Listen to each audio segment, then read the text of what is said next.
El presidente Donald Trump aseguró en una serie de tweets que aún cuenta con el apoyo suficiente para continuar su estadía en la Casa Blanca durante otro cuatrenio. El proyecto de ley de atención médica del liderazgo republicano se encuentra en condición crítica. They have these posters in front of each door. If the class is going to be in Spanish, it says, "Estamos aprendiendo en español." If the class is going to be in English, they turn it and it says, "We are learning in English." For many people, coming to Washington involves tour buses and tour guides. But for two college students from Erie, the experience is quite different. It's the first time in many years that members from the McDowell High School marching band will not be performing at their local parade, but say they hope to make Pennsylvania proud here in the nation's capital. The week has been full of controversy on Capitol Hill regarding the health care bill. The next version of the Senate health care bill. Nothing I have heard changes my assessment of where this bill is. Protesters confronted Republican senators this week, I have many friends and family members with pre-existing conditions, risking arrests.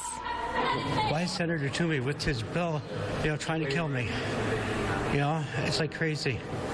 The bottom line is, like, I have the right to live. Women have the right to live, and all these people have, like, children who need to live, who require proper medical care. We need this.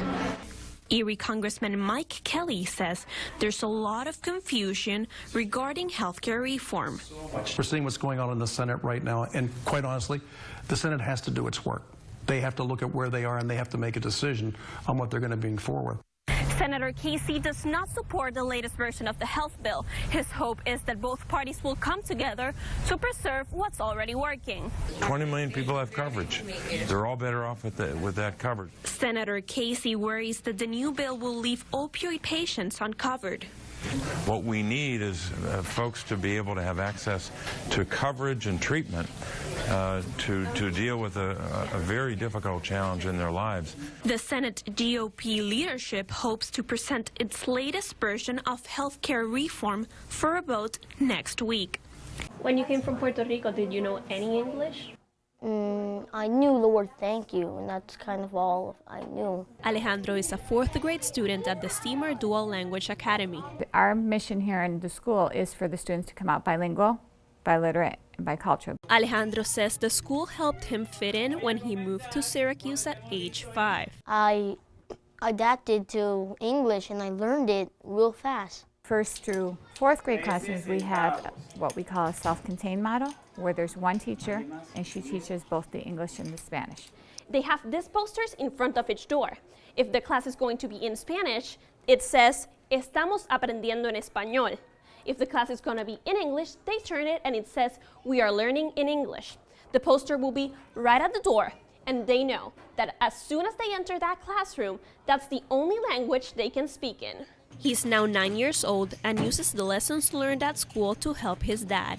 He went to this show, and they were speaking English, so I helped them learn more words while I was whispering into his ear, so he knows what they're saying, so he can adapt to this, so he can enjoy the show. Even though he's fluent and enjoys English, his native language will forever be in his heart. Spanish is the one that I was born for. I learned Spanish. That was my first ever language that I learned, so I wouldn't say that I would leave it behind for English. And is grateful to be able to keep learning it. The more I learn English, the Spanish keeps going out of my mind. So, we learn a lot of Spanish, so then I can learn it more, and I can have the same languages so I don't forget anything. For many people, coming to Washington involves tour buses and tour guides. But for two college students from Erie, the experience is quite different. Representative Mike Kelly's office, this is Joseph speaking. How may I assist you? Joseph Pinto is a student at the University of Notre Dame. For the past 8 weeks, he's been an intern at Congressman Kelly's office. But he really works for the people of the 3rd District. Anything that can make their trip to the Capitol a memorable one and one that they can reflect kindly upon their time seeing Representative Kelly, then that's something that I want to try to help streamline and help make that a successful trip for them.